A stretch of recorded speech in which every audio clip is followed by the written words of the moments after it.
இது திட்டம் மிக மிக சிறப்பான திட்டம். ஒரு காலத்தில் ரேஷன் கடையில் மணிக்கணக்கில் காத்துக்கிட்டு இருந்த மக்கள், அதுக்கு பிறகு படிப்படியாக அதை நம்முடைய கலைஞருடைய காலத்திலே அதை படிப்படியாக சரி செய்து கொடுத்தோம். அது இப்போது பார்த்தீர்களானால் நம்முடைய தளபதி அவர்கள் வயதானவர்களுக்கும் மாற்றுத்திறனாளிகளுக்கும் இல்லந்தோடி சென்று அவர்களுக்கு தர வேண்டிய பொருட்களை தர வேண்டும் என்று சொல்லி திருச்சியில் இன்றைக்கு மொத்தம் 87 திருச்சியில் வண்டி 1128 வண்டிகளில் கொடுக்குறோம். பயனாளிகள் மொத்தம் 88,310 பேர். அவ்வளோ பயனாளிகளுக்கு இன்றைக்கி கொண்டு கொடுக்குறோம்.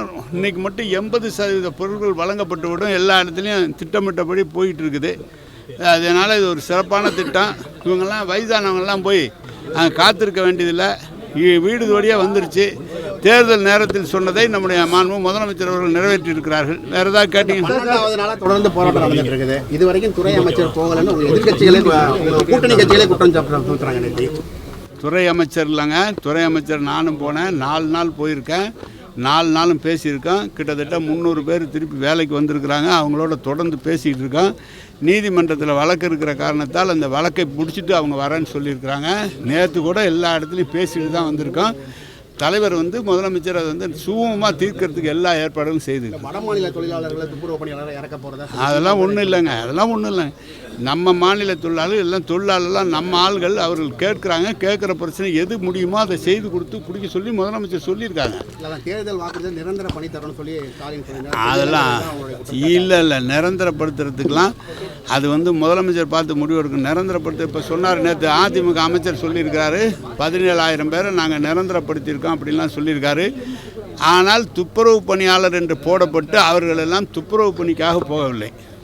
கோயம்புத்தூர் மாநகராட்சியிலும் துப்புரவு பணியாளர் எடுத்து 380 பேரை ஒரே நாளில் பதவி முடிகிற காலத்தில் எடுத்து அவர்கள் போட்டிருக்கிறார்கள். நீதிமன்றத்தினுடைய பேப்பரில் அரேஞ்ச் பண்ணி எந்த துப்புரவு பணியாளரும் அவங்க போடலை. துப்புரவு பணியாளர் என்பது நாடு முழுவது பிரச்சனை. அது தலைவர் பார்த்து முடிவெடுப்போம், நாங்கள் பார்த்து முடிவெடுப்போம். இவங்க சொல்கிறது மாதிரி ஒரே நாளில் செய்கிற காரியம் இல்லை. கொஞ்சம் கால அவகாசம் வேண்டும். துப்புரவு தொழிலாளர் அடுத்த ஆளில் நம்ம தொழிலாளிகள் அது அவங்களோட தான் நாங்கள் பேசிக்கிட்டு இருக்கோம்.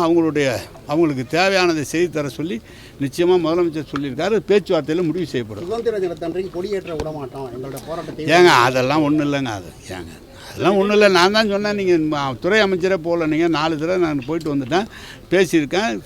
அமைச்சர் அறநிலைத்துறை அமைச்சரும் பேசியிருக்காரு, கமிஷனர் செக்ரட்டரி பேசிகிட்டு இருக்கோம். எல்லா இடத்துலையும் பேசியிருக்கோம். முதலமைச்சர் செயலாளர்லாம் அதில் கவனமாக இருந்து பேசிகிட்டு தான் இருக்கான். அதெல்லாம் ஒன்றும் விட்டுருலங்க. நீங்கள் அவங்க சொல்கிறாங்க, எல்லாரும் போய் ஒவ்வொருத்தரும் போய் பார்க்குறாங்க. தேர்தல் வர்றதுனால தனியார் மருத்துவமனைகளை துப்புரவு செய்கிறவங்கலாம் வேலைக்கு எடுக்கிறாங்க எங்களை விட்டுட்டுங்கிற மாதிரி. அதெல்லாம் ஒன்றுமே செய்யலை. அவங்கள்ட்ட நான் சொல்கிறேங்க, இது வரைக்கும் அப்படி எந்த ஒரு இடத்துலையும் யாரையும் நாங்கள் எடுக்கல. துப்புரவு தொழிலாளரோட பேசிகிட்டு இருக்கோம். ஆனால் இவர்கள் வேலை செய்கிற இடத்தில் குப்பை குவிந்து விடக்கூடாது என்று இங்கே ஏற்கனவே இருக்கிற துப்புரவு தொழிலாளர்கள் நம்முடைய தொழிலாளர்களை வைத்து அதை நீக்குவதற்குரிய நடவடிக்கை எடுக்கப்பட்டிருக்கிறதே தவிர வெளியிலிருந்து யாரையும் எடுக்கல. நடத்த இப்ப அமைச்சர் நீங்க வரணும்னு சொல்லி அங்க சொல்றாங்க. ஏங்க 4 தடவை போயிட்டு வந்தா, நேற்று கூட அங்கே தாங்க இருந்துட்டு வரேன். நீங்கள் வேணால் வாங்க, கேமராவோட வந்தால் பிடிச்சிக்கலாம்.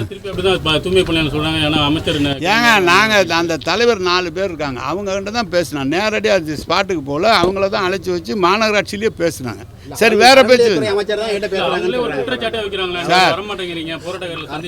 ஏங்க அவர் சொல்லியிருக்காரு, நாங்கள் தான் நேரடியாக நான் இருந்தேன், என்ன நம்ப மாட்டியா, நான் 4 நாள் அங்கே தான் இருக்கேன் சொல்கிறாங்க. அவங்க நான் அவங்கள பற்றி குற்றச்சாட்டை விரும்பல. நான் கலந்துக்கிட்டு இருக்கேன். முதலமைச்சர் எங்களுக்கு தீர்க்க சொல்லியிருக்காரு, பேசிட்டு இருக்காங்க. வேற பேச்சு பேசுங்க, அடுத்த பேச்சுக்குவாங்க. அறநிலையத்துறையை பற்றி சொல்கிறாங்க சார், அந்த அமைச்சர் தான் வராருன்னு. எதுக்கு? திருநாய்கள் அருமையான ஒரு உத்தரவு கொடுத்துருக்குறாங்க. இப்போ தான் அதிகாரிகளுக்கு உத்தரவு கொடுத்துருக்குறாங்க. அது அவங்க சொல்லியிருக்கிறது எப்படி இருக்காங்கன்னா, ஒரே இடத்துல ஊசி போட்டு திருப்பி அதே இடத்துல கொண்டு எல்லாம் விட முடிய வேண்டியதில்லை.